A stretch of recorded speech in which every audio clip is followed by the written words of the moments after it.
नमस्कार, one India Hindi में आपका स्वागत है। सऊदी अरब ने छात्रों के लिए अपने नए पाठ्यक्रम में रामायण और महाभारत को शामिल किया है।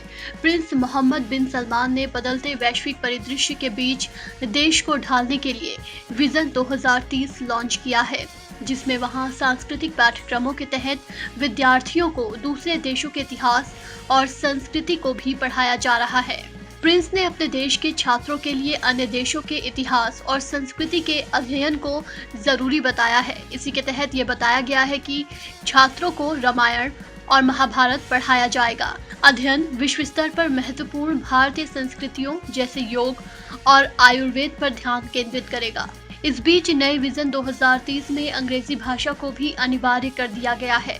सऊदी के यूजर्स में से नूफल मारवाई नामक ट्विटर यूजर द्वारा एक स्क्रीनशॉट साझा करके ये बताया गया है।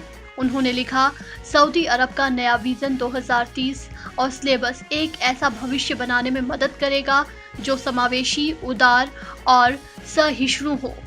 सामाजिक अध्ययन की पुस्तक का स्क्रीनशॉट साझा करते हुए उन्होंने लिखा कि आज मेरे बेटे की स्कूल परीक्षा के सिलेबस में हिंदू धर्म, बौद्ध धर्म, रामायण, कर्म, महाभारत और धर्म की अवधारणाएं और इतिहास शामिल है।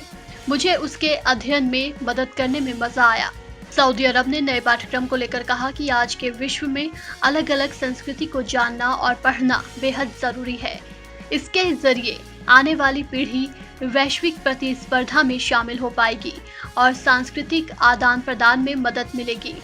सऊदी अरब ने कहा कि सरकार के इस फैसले से शिक्षित और कुशल कार्यबल का निर्माण हो सकेगा, जिससे सऊदी अरब शांति और मानव कल्याण की दिशा में आगे बढ़ सकेगा।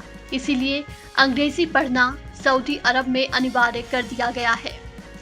इस खबर में फिलहाल इतना ही। तमाम अपडेट्स के लिए बने रहिए वन इंडिया के साथ।